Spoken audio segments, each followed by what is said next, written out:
Meu nome é Flávio José Canter, eu nasci em 20 de agosto de 45 e aqui em Porto Alegre. Eu só tenho uma dúvida se eu nasci aqui na Beneficência Portuguesa ou no Hospital São Francisco. Eu estava lá, mas não me lembro disso.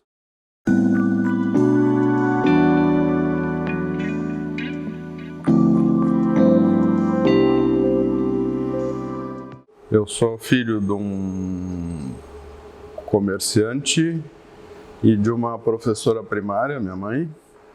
Meu pai era Jacó Canter, a minha mãe era Sara Starosta Canter.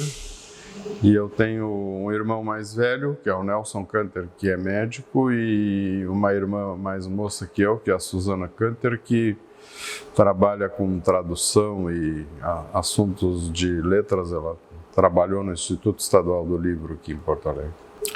Então, eu estudei primário no Grupo Escolar Souza Lobo, que era...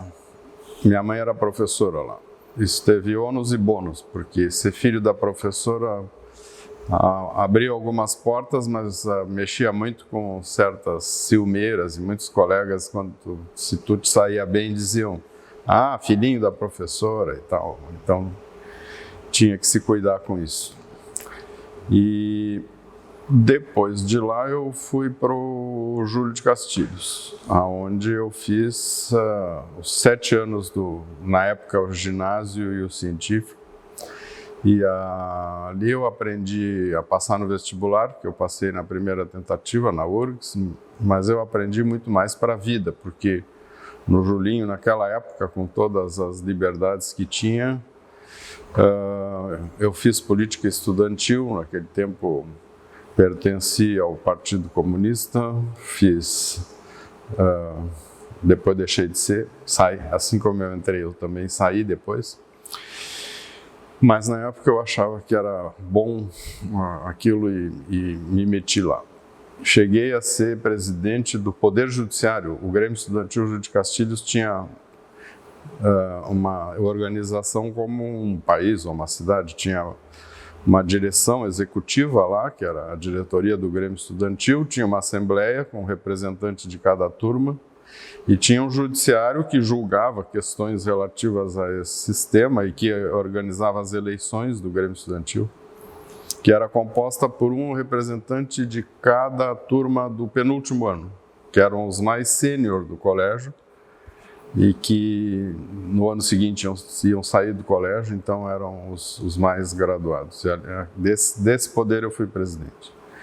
Ganhei a eleição, não vou dizer de quem, mas é uma pessoa que hoje mora em Brasília e tem muito mais, certamente, representatividade. Eu acho que eu não devia ter feito isso com ele, mas na época a gente se organizou e ganhou a eleição dele. E foi uma escola, foi um aprendizado de tudo, Julinho.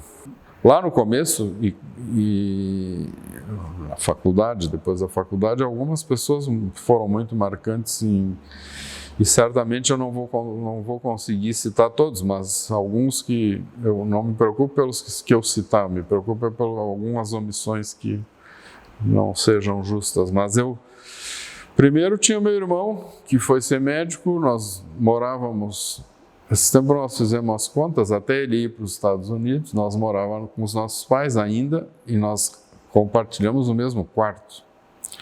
Então a nossa casa não era tão grande que cada um pudesse ter um quarto naquele tempo, os recursos eram finitos.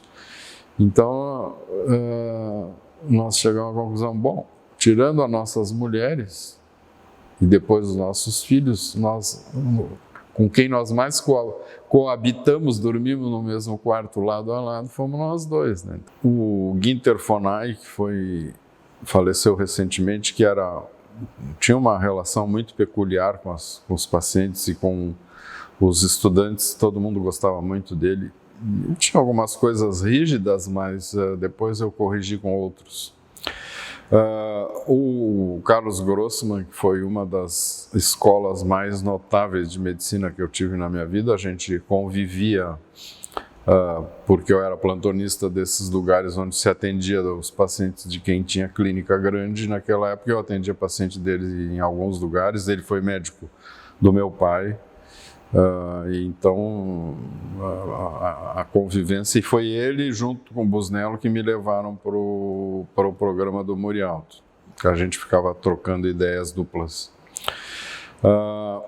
O Aloysio Asciutti foi outra influência que está aí entre nós e me ensinou muito. Eu trabalhei com ele na PUC, ele que era o meu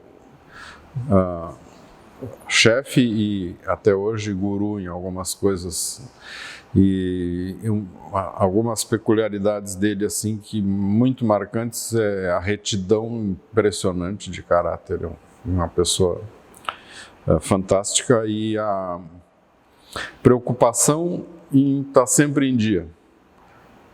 Ele está sempre acompanhando a literatura. Ele tem um blog chamado Amicor, que são os Amigos do Coração, que ele está sempre atento ao que está saindo. E eu sempre conto isso. Uma vez, quando eu era diretor do DAS, lá esse departamento da secretaria, eu pedi para ele participar de um grupo de trabalho que estava construindo um projeto e que se reunia semanalmente. E o grupo chegou a um ponto lá que não conseguia terminar o projeto, porque toda nova reunião ele chegava com uma novidade que saiu na literatura científica entre a última reunião e a atual. E ele é assim, ele está sempre, ele sabe o que está publicado hoje. Então, nós tivemos que achar um jeito de dizer, bom, que sair de amanhã para frente nós vamos deixar fora e vamos fechar o projeto. Mas esse é o Asciutti, ele sempre na frente. Teve um cara fantástico que foi o Isaac Levin, que morreu com 38 anos e produziu muito. Ele também era, junto com o Busnello, o Grossman, o Sérgio Ruschel, alguns caras que criaram o projeto Murialdo. E nós tivemos uma junção muito boa lá, porque ele vinha da...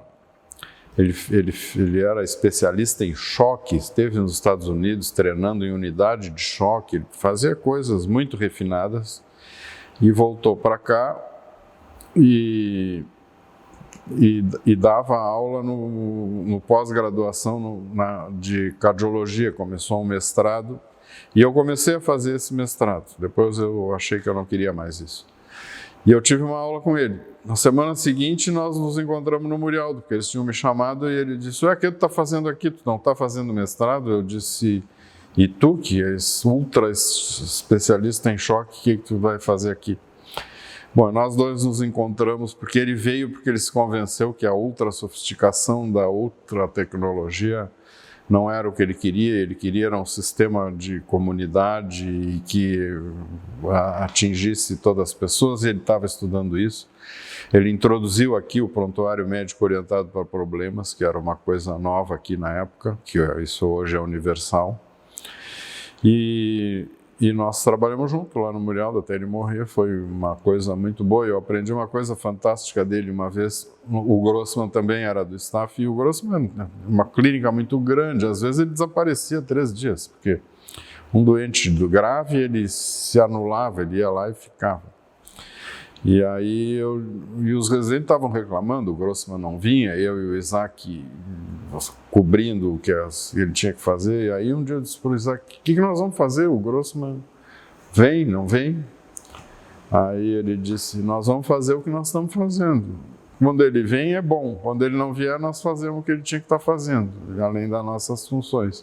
E isso é uma lição de vida, né? Em vez de ficar reclamando e tal, o cara vem para fazer, não está fazendo, a gente faz o que ele não está fazendo e a vida segue. Com o Grossman eu aprendi que a gente vai no velório quando morre um paciente da gente. O Ginter dizia que não se ia, porque trabalho médico não incluía ir em velório. E o Grossman dizia, não, a gente vai porque... Por que a gente vai? E aí a gente chega lá e vê que a família, alguém da família, ou todos da família, ou nenhum da família, tem coisas para perguntar, para elaborar, para entender melhor, para esclarecer. E nesses anos todos, 1 ou 2 vezes eu percebi, estou sobrando aqui, né? Aí eu me despedi e fui embora. Esse aprendizado que não se aprende na escola, né? Tem muita coisa que a escola não ensina e essa é uma delas. Eu escrevi um artigo também, que esse não está no livro, que é sobre A atual presidente do Clínicas, a Nadine Klausel, me disse um dia: o teu artigo virou assunto lá no hospital, só estão falando nele. Porque eu defendi a seguinte ideia: se valoriza instituições universitárias pela quantidade de publicação científica, pelas pesquisas que publicam e blá, blá, blá. Impacto da publicação na literatura. E ser médico não é isso, né? Que é ser médico? E quem é que ensina a ser médico? É quem faz medicina. Quem sabe faz. E então as universidades são ranqueadas por produção científica. Isso é pesquisa, que não tem nada de errado. Não pesquisa nem ser pesquisador. Mas não é isso que faz o melhor médico. O que faz o melhor médico é o que a gente conversou sobre a capacidade de se aproximar das pessoas, de juntar, de ouvir e de organizar para ter como intervir. Encerrado isso, vamos falar sobre o meu ginásio no Julinho. Quando eu entrei no partido, encontrei um cara no colégio que me deu um papelzinho e disse: hoje de noite às 8 horas tu vai nesse endereço aqui. O fulano disse para eu te dizer para ir lá. O fulano era um cara muito meu amigo e conhecido dele, importante para mim. Bom, se ele disse para ir lá, eu vou, né? Eu devia ter uns 14, 15 anos. Eu não estava no científico, ainda estava no ginásio. Aí cheguei lá no lugar, era uma reunião do partido na Riachuelo, e esse cara que ele me disse que mandou ele me convidar, me encontrou na escada subindo e disse: ué, o que tu está fazendo aqui? Eu disse: ué, o fulano disse que tu disse para ele me convidar. Ele disse: eu não disse nada. Ué, então, tá, mas agora que tu está aqui, fica. Aí foi assim que eu entrei, né? Claro, sabiam que eu tinha afinidades de ideias, mas aí começou, o Khrushchev denunciou lá as coisas do Stalin, a gente começou a olhar com mais crítica a tudo isso. Mas mesmo assim eu continuava, cheguei a ser dirigente de organização de base do Julinho. Depois entrei na faculdade, aí eu não era nada, porque eu terminei o Julinho, entrei na faculdade e um mês depois instalou-se a DITA. E eu estava no limbo, mas fiquei no movimento, não tinha nenhuma função mais importante. E lá pelas tantas havia uma dúvida, né? Vamos fazer a guerrilha? O Haas, que era nosso presidente do centro acadêmico, que nos recepcionou como bichos na faculdade, se formou naquele ano e foi para a guerrilha e morreu e tal. Então havia um divisor de águas ali, né? Vai haver a resistência, vai ter guerrilha ou vai várias alas, né, do partidão, o PCdoB, e aí começou a surgir Polopes e outros movimentos com várias ideias do que fazer. E eu me dei conta, aí um dia eu estava numa reunião e chegou um cara, ou uma notícia que alguém voltou de uma viagem que fez para a França, e da França foi para a Argélia incógnito, que não podia estar no passaporte e tal, mas voltou, enfim, com oferta de armas para fazer guerrilha. E aí eu estou no segundo ano da faculdade, eu disse para mim e disse para eles: larguei. Eu quero ser médico, eu estou aqui para fazer a faculdade, eu não vou ficar mais nisso. E aí eu comecei a olhar de fora, né? Saí e comecei a olhar de fora, e a ler, e a ver e tal. E aí se deu um choque em mim, porque até então eu tinha um sistema de referência que eu não precisava pensar. Esse cara é para frente, esse cara é de esquerda, então ele é bom. E se ele disse isso, eu não preciso pensar se eu concordo. Foi o cara da minha turma que disse. No momento que eu saio e começo a olhar de fora e começo a ficar livre para pensar, foi um choque cultural, porque de repente eu dava um trabalho danado, porque antes era muito fácil, estava tudo já dividido nas caixinhas, esse cara é para frente, esse cara é reaça, esse cara é... E aí, de repente, tu abre mão disso e vai analisar cada situação, né? Como dizia o Milor Fernandes, livre pensar, é só pensar. Bom, de lá para cá, então, eu acho que eu fiquei, sem abrir mão do coração, eu fiquei mais cérebro. Existia uma tradição de fazer, a gente tinha uns mini passeatas, né, de ir até a Praça da Alfândega, tomar banho no lago, isso continuou. Uma rivalidade com a engenharia, quem saía da medicina ali na beira da Redenção e subia a João Pessoa, passava pela engenharia, da medicina passava pela engenharia, havia hostilidades verbais, não físicas, e se competia, hoje é nós que vamos fazer, amanhã havia uma divisão. E nos fins de semana tinha os bailes de bicho, tinha reunião dançante, festa, isso continuou. Foi proibido, então a gente até foi a fazer o desfile, não a grande parada dos bichos, que era um acontecimento fantástico em Porto Alegre. A parada dos bichos juntava muita gente e subia a João Pessoa, descia a Rua da Praia e ia até a Praça da Alfândega. Com todas manifestações ou chacota, ou só brincadeira, ou críticas mesmo. Mas então, com medo disso, foi proibido. Parece que depois voltou a ter algumas em anos seguintes, mas não como era até ali. E aí, naquele ano foi proibido.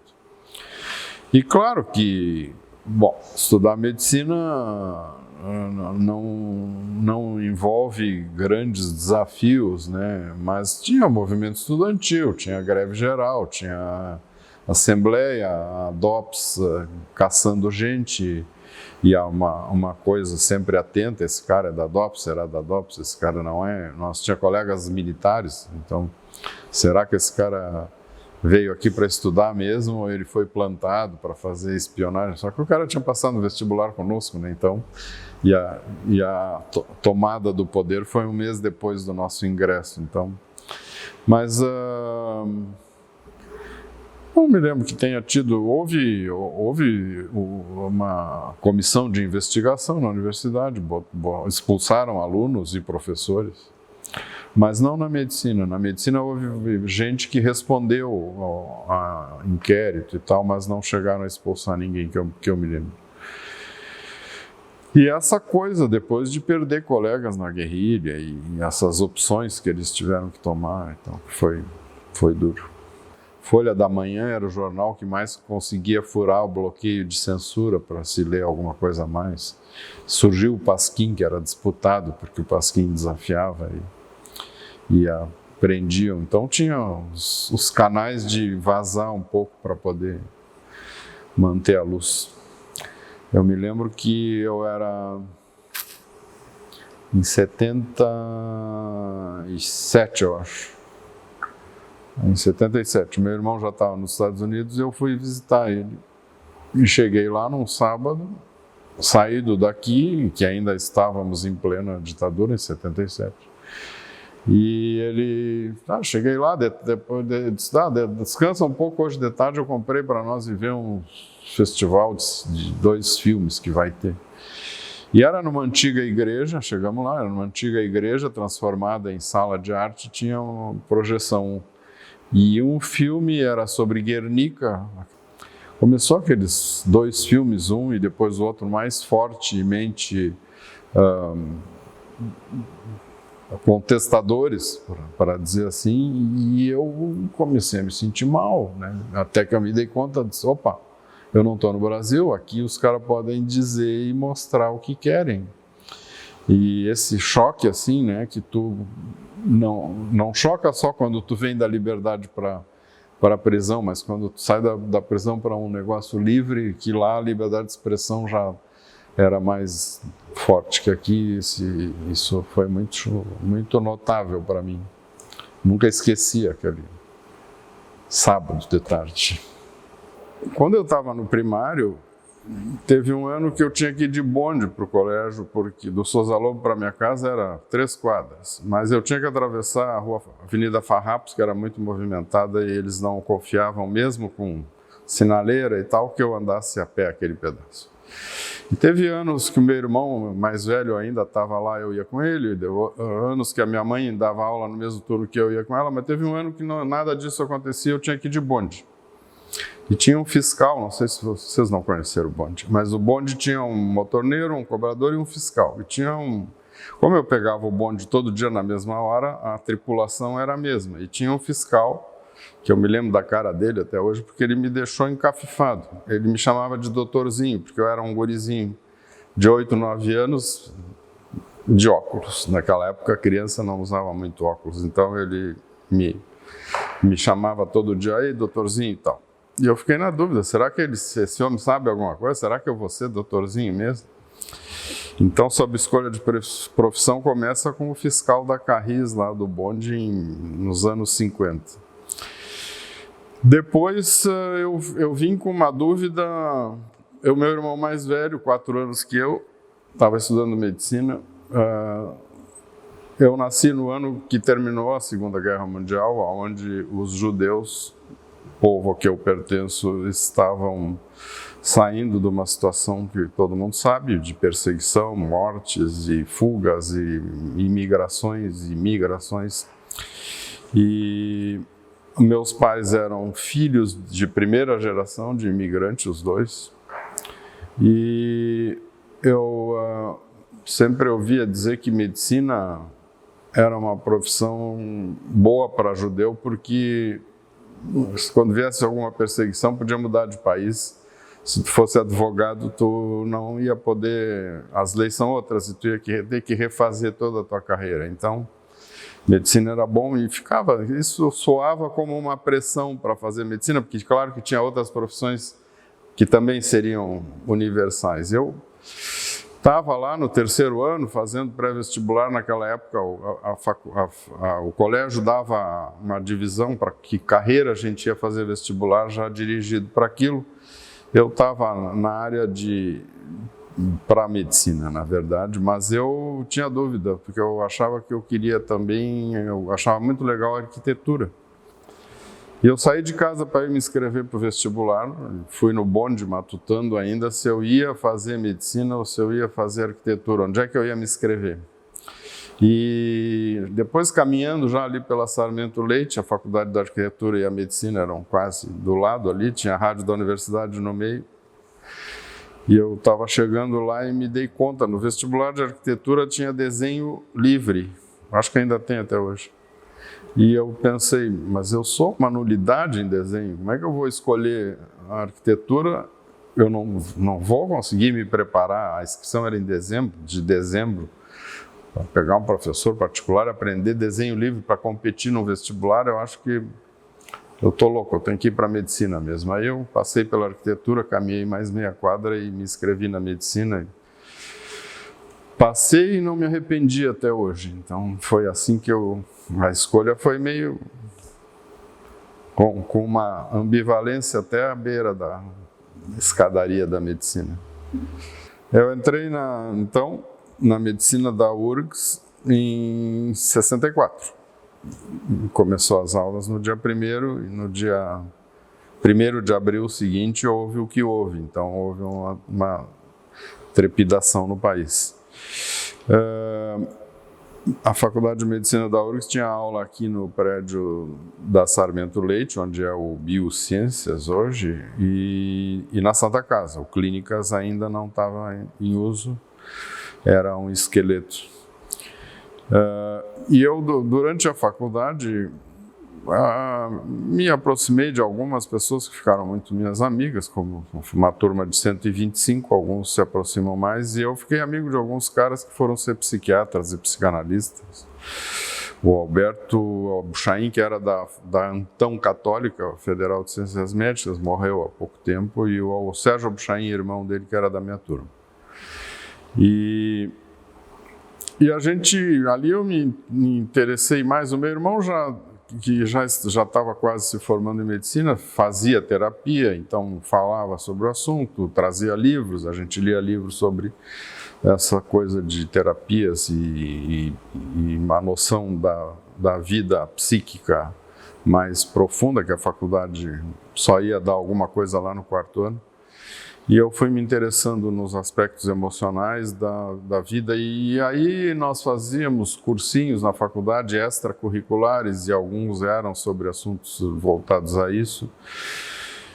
E no terceiro ano, o Juizado de Menores resolveu contratar 2 estudantes de medicina, porque tinham um setor de orientação e reeducação de menores. Eram menores delinquentes com ações menores e que não eram presos, ou eram presos e soltos para seguir numa orientação e reeducação. E ali eu aprendi a multidisciplinaridade, porque esse serviço era chefiado por um psiquiatra e depois uma psiquiatra, mas tinha também vários profissionais de saúde, pedagogo, psicólogo, até um advogado. E era um grupo que trabalhava nisso. Então se discutia os casos dos menores, e eu e o outro estudante íamos a alguns casos que eles não vinham, nós íamos na casa deles fazer visita. Então foi um aprendizado notável, e o juiz de menores da época tinha uma abertura fantástica. Ele organizou um seminário sobre saúde mental com os melhores psiquiatras que tinha aqui na praça, e todos toparam ir, porque era uma oportunidade muito boa. Então ali eu aprendi um pouco e me interessei e cresci nessa área da vida psíquica e das coisas emocionais. A tal ponto que quando eu me aproximava da formatura, lá no 5º para o 6º ano, tinha que escolher qual era a especialidade que eu ia fazer para buscar uma residência, e o 6º ano era internato, a gente já tinha que ter uma escolha para se dirigir. E eu durante a faculdade, inclusive nas férias, eu ia para o serviço que eu considerava top de clínica médica, que era do professor Faraco, na Santa Casa. Então, depois ele foi reitor e tal. E eu fazia estágio nas férias, todas as férias eu fazia estágio na enfermaria dele e ficava lá. E claro que, como eu era interessado, me davam tarefas e eu cada vez fazia mais coisas, e eu aprendi bastante e reforçava a minha base clínica. E a minha ideia é que, como eu estava gostando de psiquiatria, eu tinha que me tornar um clínico sólido até o fim da faculdade, porque depois a gente vê psiquiatra que não sabe nada de medicina, ou esquece, ou sabe pouco. Eu tenho um filho psiquiatra que diz que ele se apresenta muitas vezes com um sorriso, é claro, mas ele diz: eu sou ex-médico, agora eu sou psiquiatra, porque fica uma coisa muito focada. Então, para evitar isso, naquele tempo eu já resolvi reforçar minha base. Mas quando estava no 6º ano, na época da escolha e da inscrição para candidatar à residência, eu fazia terapia com o Davi Zimmermann, que era o chefe da psiquiatria da URGS, que era lá na divisão Melanie Klein, no Hospital São Pedro, e eu me tratava com ele. E quando eu abordei, claro, na minha terapia, o que eu estava pensando em fazer, ele me botou com os pés no chão, me disse: tu quiser fazer psiquiatria, é claro que tu vai entrar, tu vai fazer, mas aí tu vai ter que trocar de terapeuta, porque eu não vou, não vai ser bom para ti ser meu paciente e ser meu aluno, porque eu vou ter que te avaliar, vou ter que enfim, vai misturar coisas que não dá. Eu vou ficar melhor médico. Depois, quando eu fizer psiquiatria lá adiante, eu vou estar com muito mais solidez na minha formação clínica. Fiz essa residência, eu fui aceito na enfermaria do Faraco lá, era 38. E aí eles montaram um curso que foi financiado pela CAPES, com uma estrutura nacional. Os caras do Brasil inteiro vinham dar aula, tinha semanal, e durante a semana os próprios membros do staff davam aula. Então, ao mesmo tempo que nós estávamos fazendo residência em clínica médica e era uma enfermaria muito cardiológica, nós tivemos esse curso de cardiologia. Resultado, eu terminei o 2º ano da residência com 2 títulos de especialista de medicina interna e cardiologia. E aí eu fui ficando na clínica médica, aprendi muito, gostei muito, lida com gente, que era o que eu mais gosto da medicina, e eu fiquei, por inércia talvez, até que o Davi saiu lá da Melanie Klein, da faculdade, e criou um curso, que é o curso da Fundação Mário Martins. E aí, bom, essa altura eu já não era mais paciente, já era amigo fora de trabalho, e eles me convidaram para dar aula. Eu dava aula no curso de psiquiatria da Mário Martins, que foi o curso que meu filho veio a fazer depois. E aí, lá pelas tantas, acho que no 2º ano que me chamaram, tu vai continuar dando aula esse ano? Podemos te botar aqui e tal? Aí eu disse, tá, mas Davi, eu acho que agora eu podia fazer o curso, né? Ele disse, se tu quiser, tu é professor, a vaga é tua, tu vai fazer. Mas aí, vai e pensa, porque se tu fizer psiquiatria, tu vai ser mais um psiquiatra. E tu fazendo clínica que tu já faz, com a visão da coisa emocional e que tu tem, eu acho que tu é mais diferenciado fazendo o que tu faz do que se tu for começar agora, eu devia estar com uns 40 anos, sei lá, a fazer psiquiatria, e tu vai ser mais um só. Aí também, eu pensei umas 2, 3 horas e disse, deixa pra lá, vou continuar clínico. Depois o meu filho se formou médico e foi fazer psiquiatria lá, onde eu dei aula, já não dava mais aula, e eu acompanho ele e vibro com as coisas, ele vai muito bem nessa coisa, o Emanuel. E eu vejo que essa parte que eu não fiz, sem me meter na vida dele, né, mas eu percebo que eu me completo num novo ciclo através do meu filho. Eu tenho um artigo publicado na Zero Hora, que está no meu livrinho, Você Não Me Conhece. E isso é em cima de um artigo de uma médica de Chicago, que ela ganhou um prêmio com esse ensaio, contando essa história. Ela tinha um paciente muito da oncologia, e tinha um paciente que estava morrendo, e o cara estava pele e osso, fase final. E ela sabia cada exame dele, para os rounds com os professores, e cada resultado diário. E um dia o paciente disse para ela, doutora, a senhora não me conhece.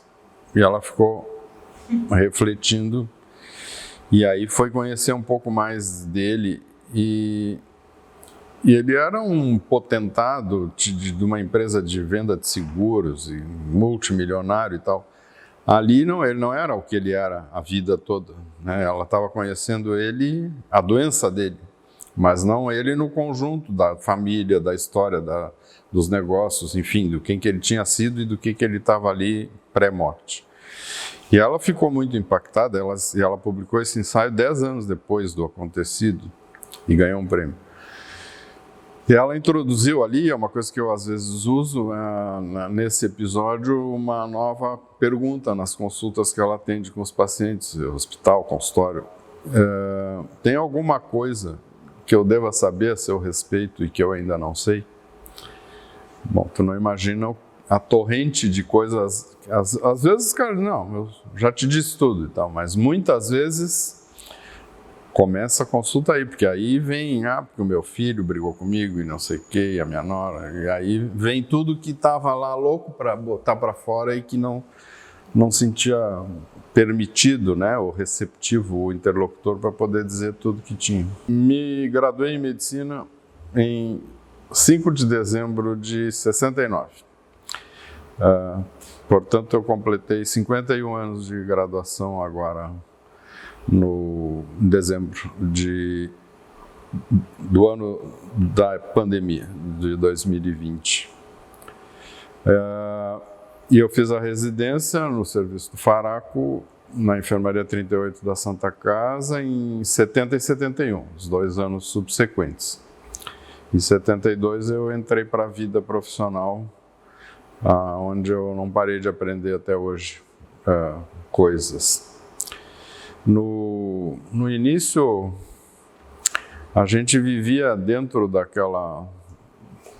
Torre de Marfim, se é que se pode dizer isso, mas naquela ilha lá, onde as pessoas se achavam muito importantes, algumas eram mesmo, muito boas, mas o mundo lá fora eram os caras que só atendem paciente, não estão na universidade, não fazem pesquisa, não fazem isso, não dão ensino.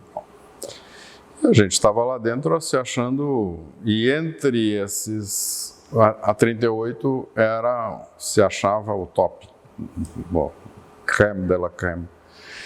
E quando eu saí para a vida, primeiro teve uns estágios já como R2 e a gente foi para alguns outros lugares e eu vi, bom, mas tem vida inteligente e muito fora da enfermaria. Não é que a enfermaria caiu, mas eu descobri que não tinha mais lugar bom, trabalhando bem. Fui no Pereira Filho, fiz estágio de pneumologia, no Instituto de Cardiologia, coisas de UTI, de cardiologia que nós não tinha lá. E aí, quando eu saí, ainda fiquei uns 6 meses indo como voluntário diariamente de manhã lá, porque eu achava, eu estava fazendo essa transição na minha cabeça, se fora de lá era viável viver e ter uma vida inteligente, ou se tinha que manter o vínculo lá mesmo. Mas aí foram aparecendo oportunidades de trabalho e eu fui vendo essas outras, abrindo horizontes e vendo que podia se fazer muita coisa boa fora. Primeiro, logo terminando a residência, eu tive um contrato na perícia médica do INSS, eu tive mais de tive uns 3. Um era na central de primeiros exames aqui em Porto Alegre, tive um em Gravataí e um em Novo Hamburgo, fazia um depois outro. O da Porto Alegre, que era de primeiros exames, era muito bom, porque eram pessoas que tinham uma coisa aguda, operou um negócio, veio lá, ganhou a licença, teve alta da doença, da licença e pronto. Mas né, nessa periferia de Porto Alegre, Gravataí um pouco e Novo Hamburgo muito, tinha muita gente que queria viver encostado, né, que se dizia. E aí eu descobri que aquilo era odiável para a medicina que eu gostava de fazer, que era ouvir as pessoas, ajudar as pessoas lá. Era uma inversão da medicina. Eu dizia, o senhor está bem e o senhor pode ter alta. O cara queria me bater. Eles queriam continuar encostados no instituto. Bom, no meu consultório eu dizia, o senhor está bem, pode voltar à sua vida normal. E a pessoa me beijava, me abraçava e ficava feliz. E aí eu pensei, perícia não é o que eu quero da vida. Pagava o dobro do que as outras coisas de médico de serviço público, era um translocado gesto naquele momento largar aquilo, mas eu não quis mais. Ao mesmo tempo, foi aberta aqui em Porto Alegre a Cardioclínica, que era um serviço de excelência de atendimento domiciliar. Eles tinham uma base no Hospital Fêmea, que ainda era privado, não tinha sido entrado no Grupo Conceição. Ele era um hospital de excelência só ali. E eles tinham, eu era funcionário deles, uma unidade de tratamento intensivo cardiológico, que era para infartado, era uma UTI cardiológica. E eu fui contratado para plantonista lá. Isso começou a me abrir mais os olhos da vida inteligente, porque tinha alguns nomes de Porto Alegre na cardiologia e na clínica muito famosos, e que lá, mas não davam aula, só atendiam paciente, tinham clínicas vastíssimas, mas lá na ilha, o doutor fulano tem muita clínica, mas ele não é acadêmico e tal. E aí eu vi o doutor fulano, atendi doentes dele em casa com a ambulância da cardioclínica, depois no meu plantão às vezes tinha doente deles baixado, e a gente discutia os casos e eu comecei a descobrir que, além de ter muita boa clínica e alguma característica no relacionamento deles, que eles tinham toda essa clínica, eles trabalhavam com algumas coisas criticáveis, alguns, outros impecáveis, ou tão bem quanto os acadêmicos. E, bom, tem gente boa, tem gente com muito fazendo bem para as pessoas e que não está lá, então fui me abrindo para o mundo exterior. Nessa fase também, passou um pouquinho, uns 2 anos, o Moinhos de Vento foi o último hospital a ter unidade intensiva em Porto Alegre, porque ele estava numa dúvida se ele queria continuar um hospital pequeno e mais se chamava Casa de Saúde, porque era muito restrito, assim, cirurgias mais simples, e a coisa começou a sofisticar a medicina, tecnologias a entrar, e estava essa briga lá, fica parado ou vai para frente? E o divisor de águas era abrir uma UTI. Finalmente decidiram abrir a UTI e eu fui contratado no primeiro grupo de plantonistas da UTI do Moinhos para fazer plantão lá. Então eu larguei a cardioclínica e fui ser plantonista na UTI do Moinhos, onde eu fiquei mais 2 anos atendendo pacientes dos outros. Ampliou mais o leque de gente que eu conheci, que eu vi trabalhar, porque na cardioclínica ainda era muito cardiologistas e algumas coisas afins, mas lá no Moinhos era um hospital geral, onde eu via mais gente de mais áreas trabalhando e interagia e vendo que tinha vida inteligente e muito espalhado pelo mundo. Então, o Moinhos acabou sendo o meu hospital de escolha para trabalhar. Eu cheguei a trabalhar do corpo clínico em 4, 5 hospitais, eu acho. E hoje em dia eu restringi, porque a vida, eu fiquei mais velho, o trânsito ficou mais difícil e cada hospital tem as suas características e sistema de computador e blá blá blá que dificulta a vida. Então hoje eu só trabalhava no Moinhos de Vento até março de 2020, quando a pandemia me levou à prudência de parar de atender em hospital. Continuei no consultório, vejo alguns em casa ainda, mas no hospital não fui mais. Mas fui vacinado agora, recentemente, então, há 2 dias. Então, eu acho que daqui umas 4, depois que fizer a segunda dose e dar um tempo de crescer um pouco mais a imunidade, eu pretendo voltar a atender no hospital. Porque isso foi um choque quando, depois de 50 anos, eu tinha 50 anos de formado quando começou a pandemia, um pouquinho mais. De uma vida inteira, de 7 dias por semana ao hospital ver meus pacientes, e só não ia se eu não estava em Porto Alegre, sempre tinha gente para ver. E de repente, eu fiquei com a dúvida, 1 dia, 2 na cabeça, e não tive mais dúvida, eu tenho que parar de ir ao hospital, eu não estaria em fase de vida de correr esse risco, né? Eu era de alto risco, sou ainda. Nessa fase de plantonista da UTI do Moinhos, eu também fui convidado para dar aula na PUC, na semiologia e na cardiologia. E eu passei a dar aula lá também, dei aula lá 15 anos. Depois de 15 anos eu tive que fazer uma escolha, porque eu tinha coisa demais, a agenda muito cheia, e eu tinha que ficar com alguma coisa e largar outra. Foi muito frutífero lá, frutificou muito, porque eu ensinei medicina na semiologia, que é a introdução ao exame e ao paciente. Então, eu ensinava a colher história e a fazer exame físico. Que ensinar não é obrigar a pessoa a decorar conhecimentos, né, e saber de cor o livro. Naquela época, o que eu buscava ensinar, e o nosso grupo, era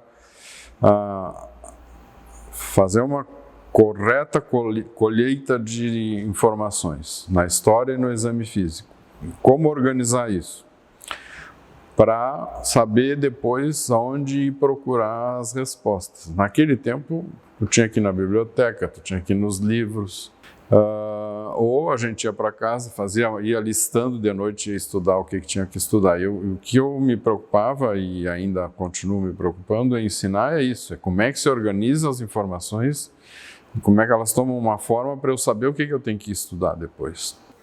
Aqui a gente usa isso no dia a dia, e eu interrompo consulta para pegar informações ou ler algum tópico rápido na frente do paciente com ele. Naquele tempo era uma vergonha alguém abrir um livro na frente do paciente. Então, trabalhei em ensino nisso na PUC, na Faculdade de Medicina, e foi uma experiência rica. E como eu fiquei 15 anos lá e cada turma tinha 60 alunos, passaram por mim 900 estudantes de medicina naquela época. Mas Eu trabalhava o hospital lá foi inaugurado na época que eu trabalhava e se desenvolveu, então trabalhei com muitos residentes lá também.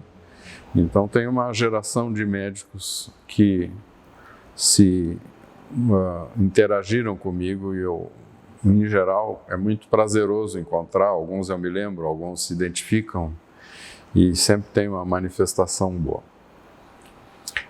Concomitantemente a isso, em 76, foi criada na Unidade Sanitária Murialdo um serviço de saúde comunitário.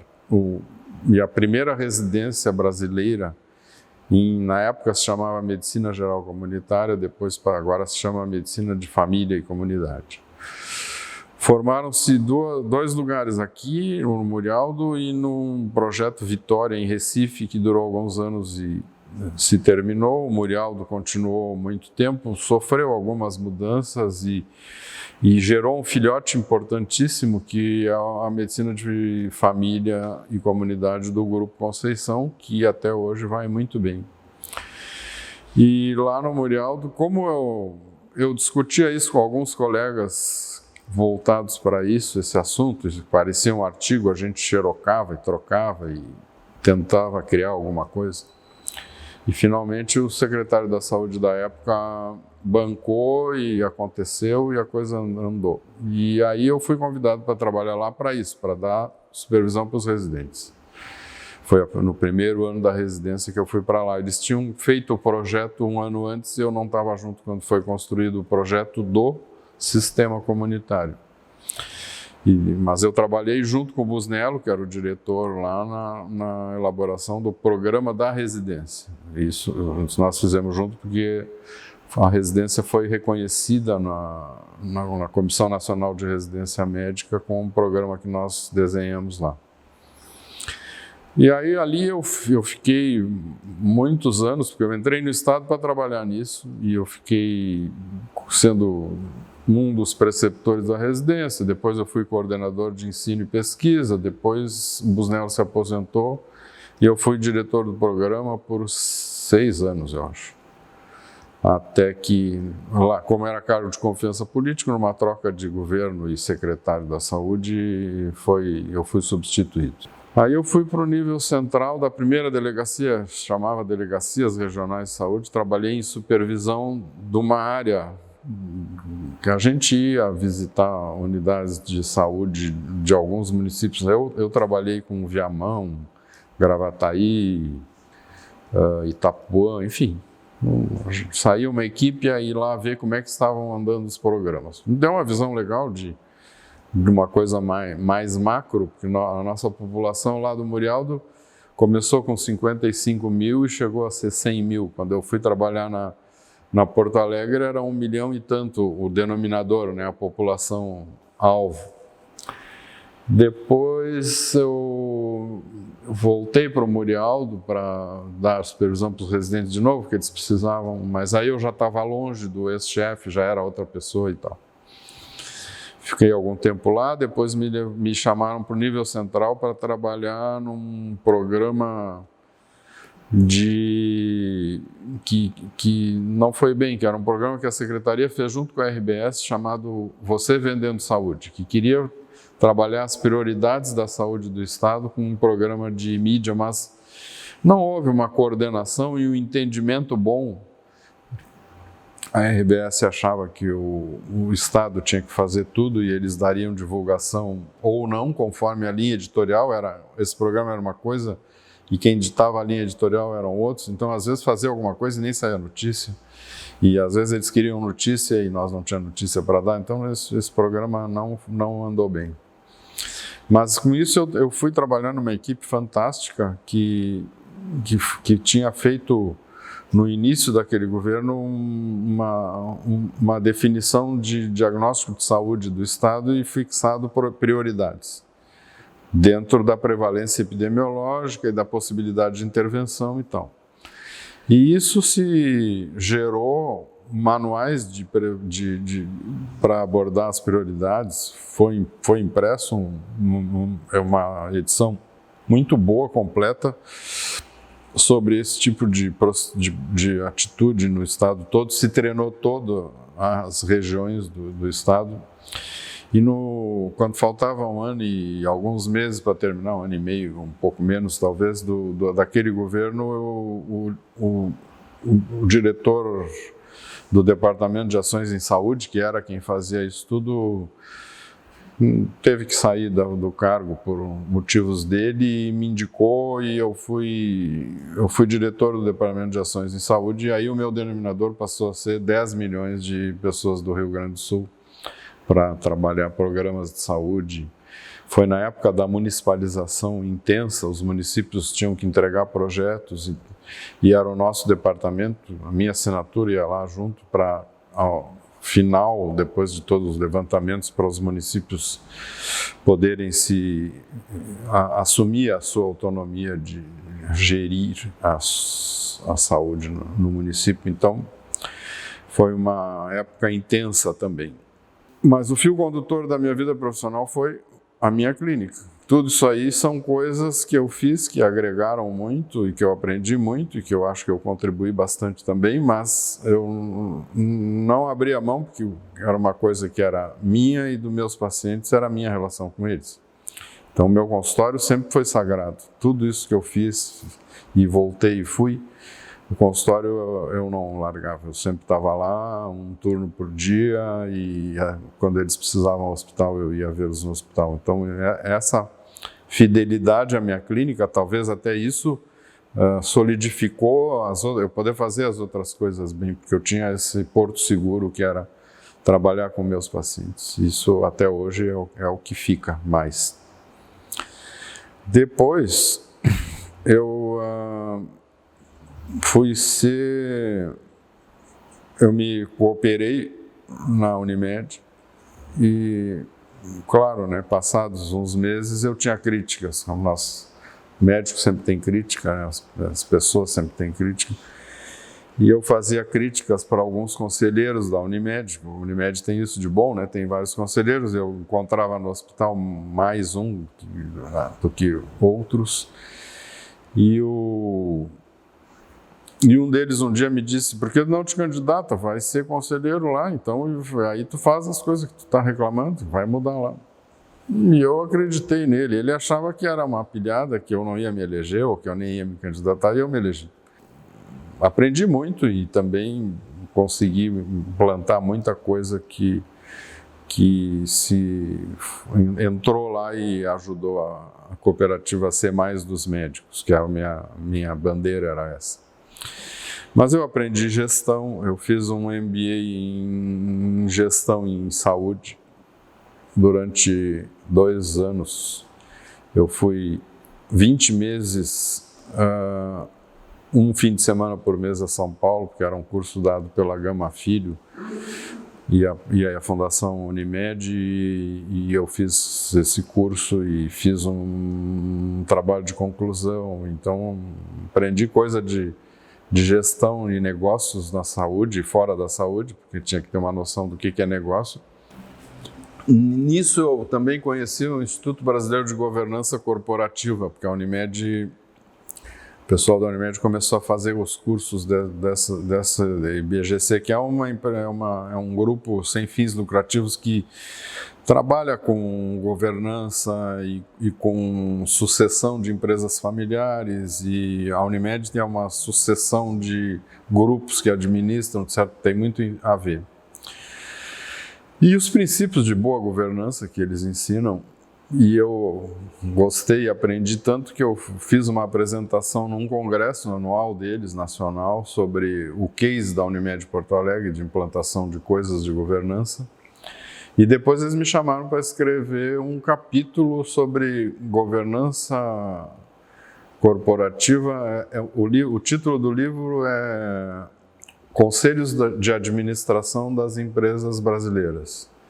E me convidaram para escrever Conselhos de Administração nas cooperativas, não só de saúde, mas nas cooperativas. Então eu tive que olhar nas cooperativas de crédito agrícola e tal, como é que era, e nas de saúde, e escrevi esse capítulo, que foi um trabalho árduo para quem está no consultório e vendo paciente todo dia, mas saiu. Agora já faz alguns anos que eu estou fora disso, de Unimed e tal, e me dedicando de novo mais à minha clínica, mais puramente.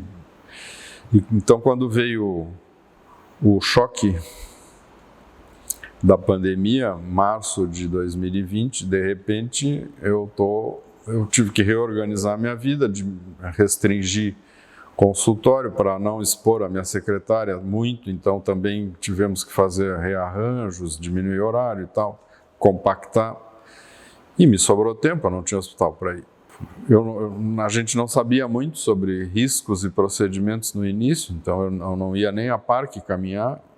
O que aconteceu de fenomenal foi que nos dias iniciais, lá que eu estava em crise existencial, eu resolvi trabalhar numa coisa que vinha me cutucando há muito tempo, porque eu publico, nos últimos 10, 12 anos, eu publico artigos a 0 horas, muitas vezes me publica. Eu cheguei a ter um blog no site da Federação Israelita, onde por um tempo eu quis me testar e eu publiquei no início semanalmente, depois quinzenalmente, depois parei. Eu vi que dava, mas que não era a mesma coisa, porque na 0 hora quando me dá uma ideia, eu escrevo, trabalho o texto, mando e fico esperando, às vezes publico, às vezes não. E no blog aquele eu tinha que publicar, né? Eu me impus, porque foi eu que inventei aquilo. Eles me ofereceram espaço, mas eu podia publicar igual que nem na 0 hora, uma vez por ano. Aí, depois de um tempo que eu escrevia, algumas pessoas começaram a me dizer, e eu mesmo também, por que tu não põe isso num livro, né? Faz uma coletânea. Então, e eu sempre, alguns anos já, um dos propósitos do dia 1º do ano que eu me fazia era: esse ano eu vou trabalhar no livro. E eu não trabalhava porque é um trabalho, né? E porque eu estava trabalhando em outras coisas, não tinha tempo. E aí, de repente, eu estava com esse tempo, com a vida me sentindo inútil, todas as epidemias e endemias, o que houve com a saúde pública, desde que eu me formei até 2019, eu enfrentei, né? Eu tinha vacina? Tinha, não tinha, não tinha. Usar máscara, lavar as mãos quando tinha as gripes e tal, lavar mais mão, mais álcool e tal. Mas não mudei nada na minha rotina, né? Porque eu tinha um compromisso como médico de cuidar das pessoas e não era nessa hora que eu ia falhar. Aí me lembrei do Viktor Frankl, que é um cara que escreve várias coisas, esteve em campo de concentração, é um psiquiatra judeu que percebeu lá que as pessoas que têm um sentido na vida sobreviviam mais do que as que não tinham. As que só estavam ali vegetando, comendo a batata do dia para sobreviver, não tinham objetivos, morriam. E ele botou como meta para ele sair do campo e trabalhar sobre o que acontecia no campo. E eu tinha lido o livro dele, aí eu me lembrei disso. O sentido da minha vida agora poderá ser o meu livro, né? Bom, consegui trabalhar, juntar 120 textos que eu tinha publicado, e aí eu tinha um desafio difícil, que era como agrupar, selecionar um número que caiba num livro e selecionar por tema. Então é um negócio muito complexo. Procurei algumas pessoas que eu achei que poderiam topar fazer e se esquivaram, alguns outros, até que que eu nem quis incomodar, porque eu achava que era um cara muito ocupado, que é o Clóvis Malta, que é um jornalista que tinha saído da RBS não fazia muito, que é um cara extraordinário, me disse: não, eu não vou ser o editor do seu livro, mas eu posso lhe ajudar na seleção e na organização. Bom, ele foi em 2, 3 semanas que eu mandei esse bolo para ele. Ele me mandou um projeto pedindo desculpas pelo tempo que levou. Até hoje ele se recusou, não quis cobrar nada, fez isso porque ele é legal mesmo, é uma grande pessoa. E ele selecionou o que publicar nessa fase, o que não publicar e como agrupar, enfim, ele deu todo, do que ele propôs, eu só acrescentei um artigo que ele não tinha posto que eu achava que cabia nesse livro e botei. E o livro aconteceu, graças à pandemia, para mim foi uma grande alegria, né? O dia que eu peguei meu livro impresso na mão, eu tive quase a sensação plena de quando nasceram meus filhos, né, os dois. E o livro é a mesma coisa, foi um filho assim que tomou forma, foi muito bom. Então eu fiquei muito... A pandemia para mim trouxe esse binômio, né, dessa quebra de paradigma de uma vida inteira de atender as pessoas, de diminuir isso, não parei, mas diminuir. E aí produzi esse filho que me deu muita alegria. Está me dando ainda, porque ele está sendo bem recebido aí. Bom dia para você, com um sorriso. Esse título foi sugestão do Malta, de um paciente meu, que é um ex-reitor de uma universidade aí, que me disse: tu vai fazer o livro? Eu sugiro que tu pense naquele teu artigo como título. E meu irmão, que mora em Chicago, esse que é médico, que é mais velho que eu, também tinha sugerido, pipocou todas essas sugestões sem um falar com o outro. O Malta sugeriu isso e eu já estava, talvez eu estava com essa ideia e eu inconscientemente, por outros caminhos, transmiti. E esse título vem de um artigo que eu escrevi, que é o primeiro do livro, que fala isso, né? Que quando eu comecei, uns 20 anos atrás, teve um período que eu ia quase todos os fins de semana para Gramado e eu fazia minha caminhada lá todas as manhãs e eu notei que as pessoas de lá davam bom dia.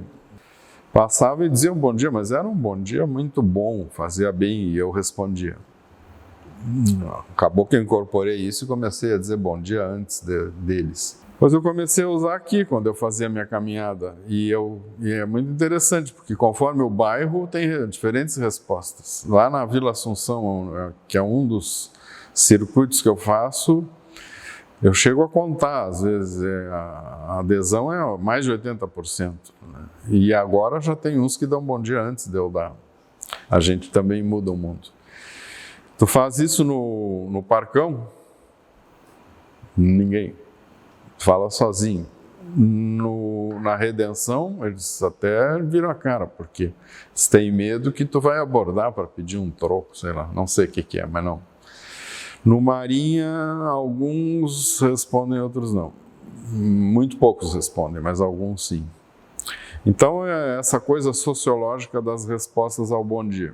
E aí eu passei a fazer isso no hospital. Eu chego no Moinhos de Vento todos os dias de manhã e todos os funcionários do hospital que eu encontro, eu dou bom dia, coisa que não é habitual, a gente dá bom dia para quem conhece habitualmente. E as respostas dos funcionários, bom, tem senhoras que limpam o chão lá que já sabem o meu nome, que me dão bom dia antes de eu dizer e que, enfim, tu transforma as pessoas em pessoas, né? Que são, às vezes, nenhum vulto que tá ali. Tem uns que se posicionam assim, tu vê que tu diz bom dia e o cara que olha para o lado para ver se tem alguém ali, aí vê que era ele mesmo, uns respondem, uns não respondem. E alguns incorporam isso e alguns começam a dizer. Uma vez uma senhora estava varrendo uma calçada lá na Pereira Passos, lá na Assunção, e eu dei bom dia e ela me deu um bom dia de volta. Tão cálido que eu me senti como se ela tivesse me dado um abraço. Vamos ver, esse bom dia e tal. E esse artigo eu termino dizendo isso, né? Que como a gente pode fazer bem para o outro e faz bem para a gente, se a gente deseja bom dia para quem encontra, se a gente dá passagem para o cara no trânsito, quando tu vai sair da rua e vem tu para e deixa o cara entrar, bom, se te fazem isso na primeira esquina da manhã, já te dá uma abordagem para o dia que se tu disputa o espaço e o cara te fecha, tu já sai xingando a mãe dele. Então, essa postura de bom dia mais ampla faz bem para todo mundo. Talvez faça melhor para quem diz do que para quem ouve. E aí eu termino o artigo com essa frase: bom dia para você com um sorriso. E aí isso virou o título do livro. Então talvez isso não diz tudo que o livro tem, né? Porque o livro tem muito sobre medicina e relação médico-paciente e uso de tecnologia, ensino, enfim, morte, vida, tem lidar com exames, tem uma abrangência grande. Mas a ideia, o foco para começar é esse, né? É uma coisa cordial. O último texto do livro é Obrigado, digo eu, é o nome de um artigo onde eu conto isso, né? Que as pessoas, hoje quem agradece sou eu tenho consciência que cada pessoa que consulta comigo, que usa o meu trabalho, eu é que tenho que agradecer a confiança, o respeito que eu tenho que ter com elas, porque qual é a outra profissão que alguém chega, conta a vida, conta a intimidade, conta que tem que ir no dentista e não consegue Uber, então o marido foi levar e como o marido é legal, por exemplo. Conta que brigou com a sogra, aí desnuda a alma, tira a roupa e permite que eu mexa, examine, vira, respira, não respira.